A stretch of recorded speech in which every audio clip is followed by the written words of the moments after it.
Welcome to our channel. Today we how to connect Stripe checkout to a React Native mobile app, complete guide step by step clearly. To connect Stripe checkout to your React Native mobile app, begin by ensuring you have your Stripe account set up. Log into your Stripe dashboard to obtain your API keys. In your React Native project, install the necessary Stripe packages using npm or yarn. You will need to install the Stripe SDK and any dependencies like React Native WebView. Create a new directory in your project for handling the payment logic. In this directory, create a file named stripeservice.js. In stripeservice.js, import the Axios library for making HTTP requests. Define a base URL for your server endpoints that will interact with Stripe's API.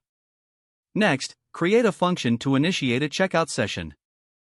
This function should make a POST request to your server with the necessary payment details.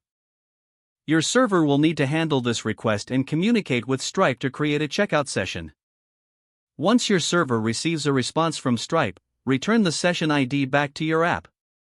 In your React Native component where you want to trigger the payment, import the Stripe service. Create a state variable to hold the checkout session ID using React's useStateHook. Add a button to your UI that, when pressed, calls the function from Stripe service to initiate the checkout session.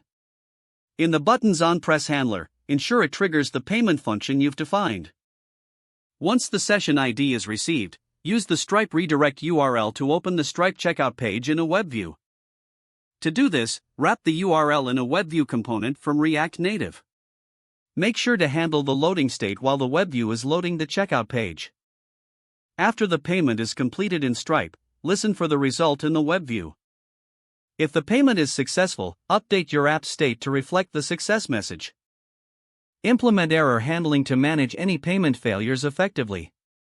Test the payment flow thoroughly to ensure everything works smoothly. Once testing is complete, you're ready to deploy your app with Stripe checkout integrated. If the page does not load, refresh the browser or try again in a private or incognito window. Make sure you are using the correct email address, then retype it carefully to avoid small typos. If your password is not accepted, use the reset option and create a new strong password you can remember. Check your spam folder for verification or security emails, then complete any requested confirmation steps. Don't forget to like this video and subscribe to our channel for more step-by-step tech guides.